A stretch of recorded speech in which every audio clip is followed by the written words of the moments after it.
আসসালামু আলাইকুম প্রিয় দর্শক, আজকের লাইভে অনেকগুলো চাঞ্চল্যকর সংবাদ রয়েছে। ভারতীয় গোয়েন্দা সংস্থা যারা বাংলাদেশের ক্যান্টনমেন্টের ভেতরে গোপন অফিস খুলে বাংলাদেশের সেনা কর্মকর্তাদের গুম করার, খুন করার পরিকল্পনায় জড়িত ছিল বলে অভিযোগ রয়েছে।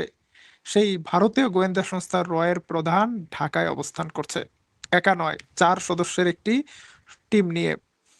কে এর প্রধানকে দাওয়াত দিল এবং একটা গোয়েন্দা সংস্থার প্রধান কোনো দেশে সফরে গেলে এইভাবে ফলাও করে প্রচার করারও কোনো নজির নেই। নজিরবিহীন এক ঘটনা ঘটছে। শেখ হাসিনার শাসনামলে রয়ের সাথে অনেক দহরম মহরম সম্পর্ক হলেও কোনোদিন শোনা যায়নি রয়ের প্রধান ঢাকায় এসেছে। আসলেও সেটা ডাকঢোল পেটানো হয়নি। তবে এখন কার দাওয়াতে কিভাবে আসছে রয়ের প্রধান, কি মিশন নিয়ে, সেই বিষয় নিয়ে জনমনে নানা রকম সন্দেহ, সংশয়। ফেস দ্য পিপলের একটি বিশেষ প্রতিবেদনের একটি অংশ দেখাচ্ছি আমাদের দর্শক। বাংলাদেশ ও ভারতের সম্পর্ক যখন নানা অমীমাংসিত ইস্যুতে টান টান উত্তেজনার মধ্য দিয়ে যাচ্ছে, ঠিক তখনই ঢাকায় ভারতের গোয়েন্দা সংস্থা রিসার্চ অ্যান্ড অ্যানালাইসিস উইং এর প্রধান পরাগ জৈনের সফর ঘিরে শুরু হয়েছে ব্যাপক আলোচনা। গোয়েন্দা সূত্রে জানা যায়, রোববার ৪ সদস্যের একটি উচ্চ পর্যায়ের প্রতিনিধি দলের নেতৃত্ব দিয়ে ঢাকায় পৌঁছেছেন পরাগ জৈন। প্রতিনিধি দলের অন্য সদস্যরা হলেন প্রিয় দর্শক, বাংলাদেশের জনগণের সাথে বিএনপি এক মজার খেলা শুরু করেছে। বিএনপি প্রকাশ্যে দেখাচ্ছে তারা ভারতের সাথে এখনই সুসম্পর্ক তৈরি করতে চায় না, ভারতের সাথে তাদের অনেক দেনা পাওনা রয়েছে। কিন্তু তলে তলে ভারতের সাথে বিএনপির একটি টিম গোপন যোগাযোগ অব্যাহত রেখেছে। ভারতকে নানা ধরনের সুযোগ সুবিধা দিতে আলাপ আলোচনা চলছে।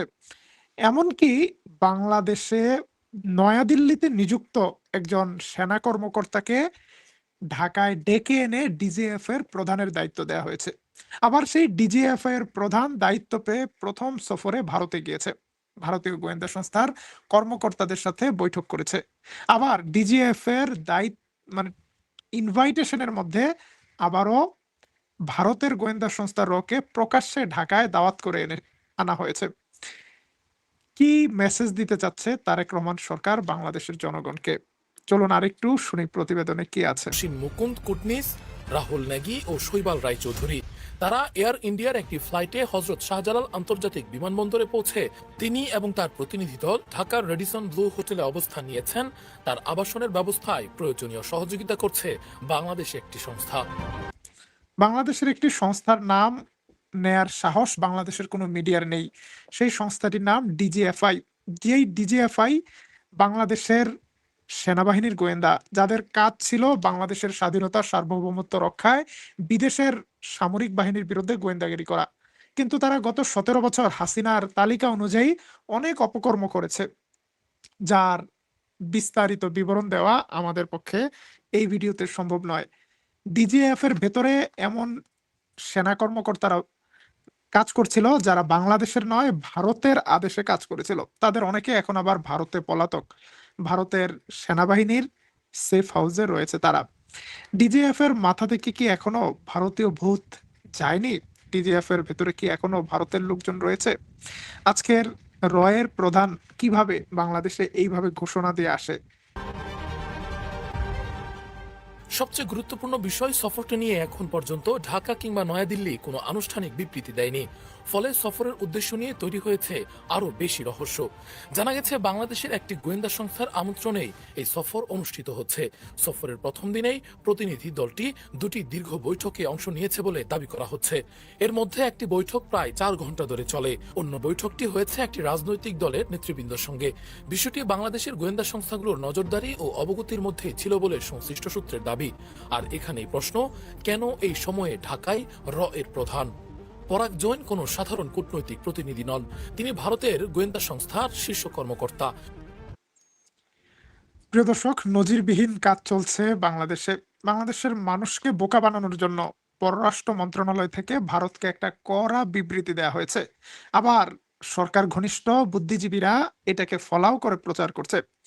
এই বিবৃতি কে প্রচার করেছে? বাংলাদেশের ডেপুটি ফরেন মিনিস্টার শ্যামা ওবায়েদ। শ্যামা ওবায়েদ ভারতীয় লবির খুবই ঘনিষ্ঠ একজন ব্যক্তি। ভারতের ইচ্ছায়, ভারতের পরিকল্পনায় শ্যামা ওবায়েদকে পররাষ্ট্র সহকারী পররাষ্ট্রমন্ত্রী বানানো হয়েছে বলে বিভিন্ন সূত্রের দাবি। সুতরাং ভারত বিরোধিতার যে নাটক করছে বাংলাদেশের বর্তমান সরকার, সেটা অচিরেই প্রকাশ হয়ে যাবে। বিশেষ করে বাংলাদেশের প্রেসিডেন্ট পদে ভারতের অত্যন্ত ঘনিষ্ঠ, পছন্দের, ভারতের প্রতি নমনীয় মির্জা ফখরুল ইসলাম আলমগীর, তিনিও নির্বাচনের আগে একটা ভারত বিরোধিতার নাটক করেছিলেন। মনে থাকার কথা আপনাদের, তিনি অনেকগুলো মশাল হাতে একটা লং মার্চ করেছিলেন তিস্তা নদীর দিকে।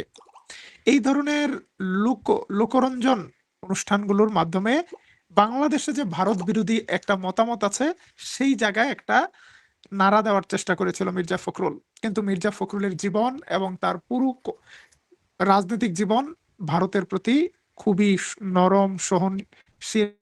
মির্জা ফখরুল ইসলাম আলমগীর চিকিৎসার নামে সিঙ্গাপুরে যে দফায় দফায় রয়ের কর্মকর্তাদের সাথে, বিজেপির কর্মকর্তাদের সাথে বৈঠক করেছেন, এই ধরনের অসংখ্য তথ্য বাংলাদেশের গোয়েন্দাদের কাছে রয়েছে। সুতরাং বাংলাদেশের এই কুসুম কুসুম ভারত বিরোধিতা বিএনপি সরকারের শেষ পর্যন্ত কোন দিকে যাচ্ছে সেটা দেখার বিষয়। প্রিয় দর্শক, আপনাদের কাছে একটা মাত্র প্রশ্ন: ভারতের রয়ের প্রধান বাংলাদেশে কি স্বাগত হতে পারে? বাংলাদেশের কি রয়ের প্রধানকে স্বাগত জানানো উচিত? এই বাংলাদেশের গুম, খুন, অসংখ্য নির্যাতনের সাথে তাদের সক্রিয় সহযোগিতার আহ বিভিন্ন রকম অভিযোগ রয়েছে। প্রিয় দর্শক, আজকে গাদ্দারি, বিশ্বাসঘাতকতার আরেকটা সংবাদ দেব মিশর থেকে। মুসলিম বিশ্বের 3টি গুরুত্বপূর্ণ দেশ তুরস্ক, পাকিস্তান এবং সৌদি আরব যে মুসলিম ন্যাটো তৈরি করেছে, সেখানে মিশরকে যুক্ত করার জোর প্রয়াস ছিল। কিন্তু মিশরকে কোনোভাবে বিশ্বাস করতে পারছিল না, বিশেষ করে সিসিকে। সিসিকে সর্বশেষ একটা পরীক্ষা করার জন্য এই 3টি দেশের পক্ষ থেকে একটা গোপন বার্তা সিসির কাছে পাঠানো হয়। বার্তাটি আসলে গোপন ছিল না, কিন্তু এটাকে একটা গোপন বার্তার মেসেজ দেয়া হয় এবং বলা হয় এই মেসেজটা আপনারা কাউকে দিবেন না, টপ সিক্রেট, এটা শুধু আমাদের 4টি দেশের মধ্যে থাকবে।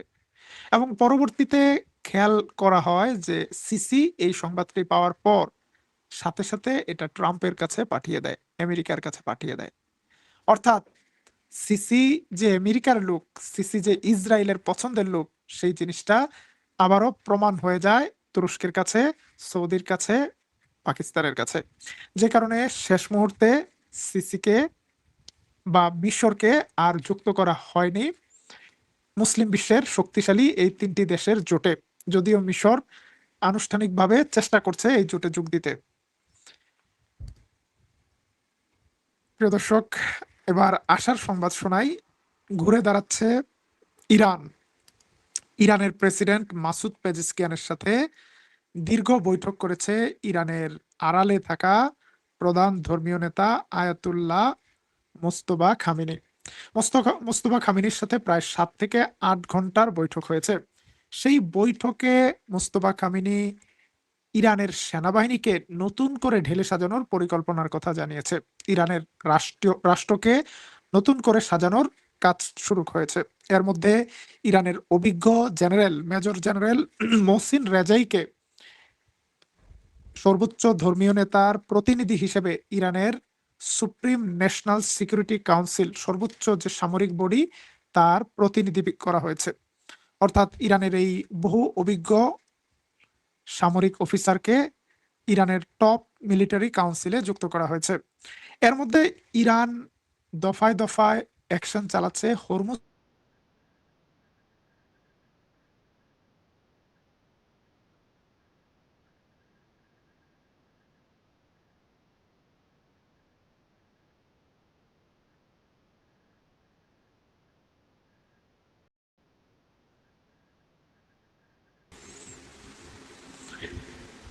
প্রিয় দর্শক, যেটি বলছিলাম যে ইরান একের পর এক অ্যাকশন চালাচ্ছে। ইরানের সিরিক দ্বীপে আক্রমণ করা অথবা গোয়েন্দা নজরদারি করা, যে নিয়তেই হোক, একটি মার্কিন ড্রোন এসেছিল। এই ড্রোনটিকে ভূপাতিত করেছে ইরানের ইরানের আইআরজিসি। অন্যদিকে ওমান উপসাগরের কাছে, ওমানের উপকূলে একটি জাহাজে আক্রমণ করা হয়েছে। এই জাহাজে আক্রমণ করা হয়েছে, জাহাজটি ইরানের দেখানো পথ বাদ দিয়ে অন্য পথে হরমুজে প্রবেশ করার চেষ্টা করেছে। এখন পর্যন্ত হরমুজ প্রণালীকে বন্ধ করে রেখেছে ইরান। হরমুজ প্রণালীকে যে কোনোভাবে খোলার জন্য ইরানের হাত পায়ে ধরার বাকি রেখেছে ডোনাল্ড ট্রাম্প। ডোনাল্ড ট্রাম্প এখন এতটা বেকায়দায় পড়েছে, ইরানের বিরুদ্ধে সকল হামলা বন্ধ করে ইরানকে রিকোয়েস্ট করছে, বাবা একটু আলোচনায় আসো, একটু আলোচনায় বসতে চাই, একটু হরমুজটাকে খোলো। এবং নিজের দেশে বলছে যে আমরা ইরানকে বাধ্য করব হরমুজকে খুলে দিতে। হরমুজকে খুলে দেওয়ার জন্য ডোনাল্ড ট্রাম্প এই বুড়া বয়সে নিজেকে কনসার্টের হিরোর মতো উপস্থাপন করছে। আর্টিফিশিয়াল ইন্টেলিজেন্সের তৈরি করা ছবির মাধ্যমে ডিস্কো ড্যান্সার মাইকেল জ্যাকসনের মতো এখন নাচবে, কনসার্টে গান গাবে, খুলে দাও এই হরমুজ খুলে দাও।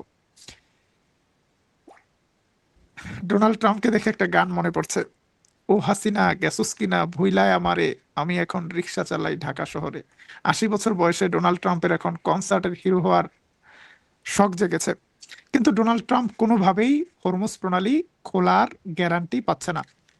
এখন আবার ইরানের বিরুদ্ধে হামলাও করতে পারছে না, কারণ ইরানের বিরুদ্ধে হামলা করলে পাল্টা হামলা ঠেকানোর মতো মিসাইল নেই আমেরিকার হাতে। আমেরিকা বলছে ইরানের উপর আমরা চাপ বৃদ্ধি করার জন্য অর্থনৈতিক চাপ বৃদ্ধি করছি। ইরানের বিরুদ্ধে ইরানের নৌ অবরোধ আমেরিকার নৌ অবরোধ অব্যাহত আছে। এখন এই নৌ অবরোধের কারণে ইরান হরমুজ প্রণালী দিয়ে কারো জাহাজ যেতে দিচ্ছে না। বন্ধ হয়ে গিয়েছে আরব আমিরাতের তেল রপ্তানি, ইরানের তেল রপ্তানি, অন্যান্য দেশের তেল রপ্তানি। এতে করে বিশ্ববাজারে তেলের দাম হু হু করে বাড়ছে। প্রায় $84 পার ব্যারেলে পৌঁছে গিয়েছে তেল। সুতরাং নিজের পাতা ফাঁদে নিজেই আটকে যাচ্ছে ডোনাল্ড ট্রাম্প। ইরানকে চাপ দিতে যেয়ে বিশ্ববাজারে তেলের যে ঊর্ধ্বগতি সেটা নিয়ন্ত্রণের বাইরে চলে যাচ্ছে, ট্রাম্পের নিয়ন্ত্রণের বাইরে। ট্রাম্প এখন আর আগের মতো বলতেও পারছে না যে আগামী দিনই হরমুজ খুলে যাবে। ইরানের সাথে আলোচনা চলছে, এখন বলছে ইরানের সাথে সেমি আলোচনা চলছে। আলোচনা আবার সেমি হয় কিভাবে? আপনি হয় আলোচনা করছেন নতুবা করছেন না, আলোচনা নাকি সেমি আলোচনা। সে যাই হোক, হরমুজ প্রণালীকে একটা নেগোশিয়েটিং চিপ হিসেবে ব্যবহার করে আমেরিকাকে একটা ফাঁদে ফেলেছে ইরান। ইরান বলছে আমেরিকা আমাদের 4টি দাবি মানলে আমরা হরমুজ খুলে দেব। 1 নাম্বার, ইরানের বিরুদ্ধে নৌ অবরোধ তুলে নিতে হবে। 2 নাম্বার, ইরানের বিরুদ্ধে আর কোনো হামলা করা যাবে না, হুমকি দেওয়া যাবে না, সেটাকে ঘোষণা দিতে হবে। 3 নাম্বার, ইরানের বিরুদ্ধে এতদিনের যুদ্ধের ক্ষয়ক্ষতি ক্ষতিপূরণ দিতে হবে। 4 নাম্বার, ইরানের যে টাকা পয়সাগুলো আটকে আছে করায় গন্ডায় সেগুলো ফেরত দিতে হবে। ডোনাল্ড ট্রাম্প বলছে এত কিছু বুঝি না, খালি হরমুজটা খুলে দাও, আর পারমাণবিক বোমা টোমা বানাও না বানাও এইসব বিষয়ে আর চুক্তি টুক্তির নামও নিব না, তোমরা শুধু হরমুজ খুলে দাও। ইরান বলছে হরমুজ খুলে দেবো, কোনো সমস্যা নাই, আগে আমাদের এই 4টি শর্ত মানো। একটা অচল অবস্থার ভিতর দিয়ে চলছে মধ্যপ্রাচ্য। এদিকে মার্কিন বিরোধী দল বলছে ডোনাল্ড ট্রাম্প এত বিলিয়ন বিলিয়ন ডলার খরচ করে যদি হরমুজ প্রণালী খোলে, হরমুজ তো আগে খোলাই ছিল, ইরান যদি হরমুজ খুলে দেয় ইরানের 1 পয়সার লস নেই, কারণ এটা একটা প্রণালী, ন্যাচারাল ওয়াটারওয়ে, এটা তো ওপেনই ছিল। কিন্তু মাঝখান দিয়ে মার্কিন অর্থনীতির যে 12টা বাজলো, এত বিলিয়ন ডলার খরচ হলো, এতগুলো মার্কিন সেনা মারা গেল, এতগুলো মার্কিন ঘাঁটি ধ্বংস হলো, মধ্যপ্রাচ্যে সারা বিশ্বে মার্কিন যুক্তরাষ্ট্রের মান ইজ্জত পাংচার হয়ে গেল, সেটা কিভাবে পূরণ করবে ডোনাল্ড ট্রাম্প? সে যাই হোক, ডোনাল্ড ট্রাম্পের মধ্যপ্রাচ্য ব্যবসা লাভজনক হয়নি। মধ্যপ্রাচ্য ব্যবসা চরম লস প্রজেক্ট। ডোনাল্ড ট্রাম্প এখন বুড়া বয়সে কনসার্টের ড্যান্সার হিসেবে ইরানের কাছে ভিক্ষা চাইছে যে আমাদেরকে হরমুজ প্রণালীটা খুলে দাও। প্রিয় দর্শক, অন্যদিকে আরেকটি সংঘাত চলছে ইয়েমেনে। ইয়েমেনের পক্ষ থেকে প্রতিনিয়ত নতুন নতুন আক্রমণ করা হচ্ছে সৌদি আরবের সমর্থনপুষ্ট ইয়েমেনের ভেতরে থাকা ইয়েমেনের জনগণের আরেকটি বাহিনীর বিরুদ্ধে। ইয়েমেন কার্যত 2 ভাগে বিভক্ত, একটি সুন্নি অধ্যুষিত এবং সৌদি আরবের সমর্থিত বাহিনী, আরেকটি শিয়া অধ্যুষিত এবং ইরান সমর্থিত বাহিনী। হরমুজ প্রণালীকে কেন্দ্র করে ইরান যখন মার্কিন যুক্তরাষ্ট্রকে বেকায়দায় রেখেছে, সেই সময় ইরানের আঙ্গুলি হেলনে সৌদি আরবের উপর চাপ বৃদ্ধি করেছে এই মিলিশিয়া বাহিনী আনসারুল্লাহ হুতি বাহিনী। প্রতিনিয়ত প্রতি আক্রমণ চলছে। সে জায়গায় পরিস্থিতি কোন দিকে যায় আমরা নজর রাখছি। এখন পর্যন্ত 3টি মুসলিম দেশের জোট এই বিষয় নিয়ে কোনো কথা বলেনি এবং আকার ইঙ্গিতে তারা বুঝিয়েছে এই জোটের উদ্দেশ্য নিজেদেরকে রক্ষা করা, তবে সেটা ইসরায়েলের বিরুদ্ধে, ইরানের বিরুদ্ধে নয়, এবং ইরানের টেনশন করারও কিছু নেই। তারপরও সৌদি আরব ইরানের মধ্যে অবিশ্বাস, ভুল বোঝাবুঝি আলোচনার মাধ্যমে সমাধান হোক, এটাই আমাদের প্রত্যাশা, কোনো সংঘাত নয়। একজন কমেন্ট করছেন, আপনি বলেছিলেন বিএনপি ভারতপন্থী হবে না। আমি এরকম কোনো কথা বলেছি বলে আমার মনে পড়ে না। বিএনপির ভেতরে দুটা শক্তির লড়াই চলছে, একটা ভারতপন্থী আর একটা ভারত বিরোধী। বিএনপি ক্ষমতায় আসার অনেক আগেই আমির খসরু মাহমুদ এবং আব্দুল আওয়াল মিন্টু সহ বিএনপির ভেতরে থাকা ভারতপন্থী লবি নয়াদিল্লিতে যে অমিত শাহের সাথে দেখা করে এসেছে, এবং বিএনপির ভেতরে একটা শক্তিশালী লবি আছে যারা ভারতকে গোপনে অনেক ধরনের সুবিধা দিতে চায় অথবা দেয়, কিন্তু প্রকাশ্যে আরেকটা গ্রুপ ভারতের বিরুদ্ধে দু চারটা কথা বলে। সাম্প্রতিক সময়ে কথা বলার মতো মানুষও দেখা যাচ্ছে না। ভারতের বিরুদ্ধে সবচেয়ে বলিষ্ঠ কণ্ঠস্বর বাংলাদেশের স্বাধীনতা সংগ্রামের অসম সাহসী যোদ্ধা একজন বীর বিক্রম কর্নেল অলি আহমেদ। কর্নেল অলি আহমেদ কিছুদিন আগে ভারতকে হুঙ্কার দিয়েছে যে রংপুর দখল করে নেবা, রংপুর কি তোর বাপের সম্পদ, রংপুর আমরা যুদ্ধ করে জয় করেছি, বাংলাদেশ আমরা যুদ্ধ করে জয় করেছি। এইরকম বলিষ্ঠভাবে কথা বলার মতো বিএনপিতে এই মুহূর্তে কোনো লিডার আছে কি? থাকলে নামটা লিখে যান। মির্জা ফখরুল ইসলাম আলমগীরের কাছ থেকে এই ধরনের বক্তব্য আশা করতে পারে বাংলাদেশের মানুষ, যে বাংলাদেশের স্বাধীনতা সার্বভৌমত্বের পক্ষে এই ধরনের বলিষ্ঠ কথা বলবে? মজার ব্যাপার, এই মুহূর্তে প্রেসিডেন্ট প্রার্থীদের নিয়ে পক্ষে বিপক্ষে অনেক ধরনের আহ, বক্তব্য চলছে। বাংলাদেশের মানুষের কাছে দুজন রাজনীতিবিদ পরিচিত, মির্জা ফখরুল ইসলাম আলমগীর এবং কর্নেল অলি আহমেদ, কিন্তু জনপ্রিয়তার বিচারে বাংলাদেশের জনগণ কাকে বেশি পছন্দ করে? মির্জা ফখরুল ইসলাম আলমগীর অনেক টেনে টুনে দু একবার এমপি হয়েছে, আবার নির্বাচনে হারারও রেকর্ড আছে। কর্নেল অলি আহমেদ 6বার ইলেকশন করে 6বার পাশ করেছেন। সর্বশেষ ইলেকশনে ওনাকে ফেল করে দেওয়া হয়েছে বলে অভিযোগ আছে। আল্লাহ ভালো জানেন। তিনি 3বার মন্ত্রী ছিলেন, 6বার এমপি ছিলেন, বিএনপির টিকিটেই ছিলেন। তিনি বিএনপির প্রতিষ্ঠাতাদের একজন। তিনি বিএনপির দীর্ঘ সময় স্থায়ী কমিটির সদস্য ছিলেন। এখন বিএনপির বিরোধী পক্ষে যাওয়ার কারণে অনেকে ওনাকে রাজাকারও বলে ফেলতেছে, রাজাকার বানিয়ে দিচ্ছে। এটা তো আওয়ামী লীগের বয়ান হয়ে গেল, আমার পক্ষে থাকলে সঙ্গী, না থাকলে জঙ্গি। একজন বীর বিক্রমকেও রাজাকার বানিয়ে দেওয়া হচ্ছে। যাই হোক, আহ বাংলাদেশের পক্ষে কাজ করবে, সবার আগে বাংলাদেশের স্বার্থ দেখবে, এমন কেউ বাংলাদেশের প্রেসিডেন্ট হোক, সেটা আমাদের সবার প্রত্যাশা। সেই প্রত্যাশা আজ পূরণ হবে নাকি আরো পরে পূরণ হবে আমরা জানি না, তবে আমরা বিশ্বাস করি জুলাই বিপ্লব ব্যর্থ হবে না, জুলাই বিপ্লব সফল হবে। জুলাইয়ের এই নিষ্পাপ কিশোরদের রক্তগুলো বৃথা যাবে না। আমাদের লাল সবুজের পতাকায় আরো কিছু রক্ত লাল যুক্ত হয়েছে জুলাইয়ের এই তরতাজা প্রাণের বিনিময়ে। সুতরাং জুলাই সনদ বাংলাদেশে বাস্তবায়ন হবে, টুডে অর টুমোরো। প্রিয় দর্শক, আমাদের লাইভে কিছু মানুষ গালিগালাজ করছে। হযরত আলী রাদিয়াল্লাহু আনহু বলেছেন যে গালিগালাজ করা মুনাফিকের লক্ষণ, এবং যারা গালিগালাজ করে তারা তাদের নিজেদের বংশ পরিচয় লিখে যায়। বাংলাদেশে প্রচন্ড রকম বিদ্যুৎ ঘাটতি চলছে বলে অভিযোগ আসছে। প্রচন্ড গরমের মধ্যে আপনাদের এলাকায় কত ঘন্টা লোডশেডিং হচ্ছে, কত ঘন্টা কারেন্ট থাকে না? কমেন্টে জানান যদি কারেন্ট যাওয়ার অভিজ্ঞতা পান। কেন বাংলাদেশে এই সময় এই ধরনের লোডশেডিং? বাংলাদেশের এর মধ্যে আবার 40,000 কোটি টাকার জ্বালানি ব্যবসা বসুন্ধরা গ্রুপের হাতে তুলে দেওয়ার একটা কার্যক্রম শুরু হয়েছে। আগামী দিনে আরো বিপদ আছে বাংলাদেশের জন্য যদি জ্বালানি তেল বেসরকারি খাতে চলে যায়।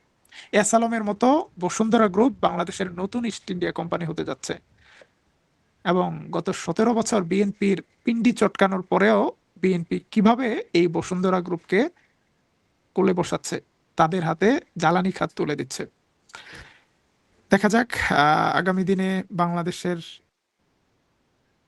বাংলাদেশের মানুষের জন্য বিএনপি কি করে। আজকের মতো বিদায় নিচ্ছি। বিএনপির কর্মকাণ্ডই বিএনপির পরিণতি নির্ধারণ করবে। বিএনপি যদি ভালো কাজ করে বাংলাদেশের মানুষ বিএনপিকে আবারও ক্ষমতায় আনবে। আর বিএনপি যদি রয়ের সাথে হাত মিলিয়ে রয়ের প্রধানকে ঢাকায় দাওয়াত দিয়ে ভারতের সাথে গোপন সম্পর্ক করতে চায়, সে সম্পর্ক গোপন থাকবে না। আজকের মতো এখানেই শেষ করছি। আবারও দেখা হবে তুর্কি বিরিয়ানি নিউজ ইনশাল্লাহ। আল্লাহ হাফিজ।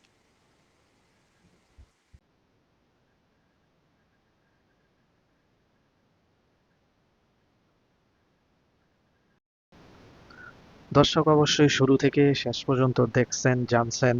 অবশ্যই আপনাদের মূল্যবান মতামত কমেন্টে জানিয়ে দিবেন। তো সবাই ভালো থাকবেন। ধন্যবাদ সবাইকে।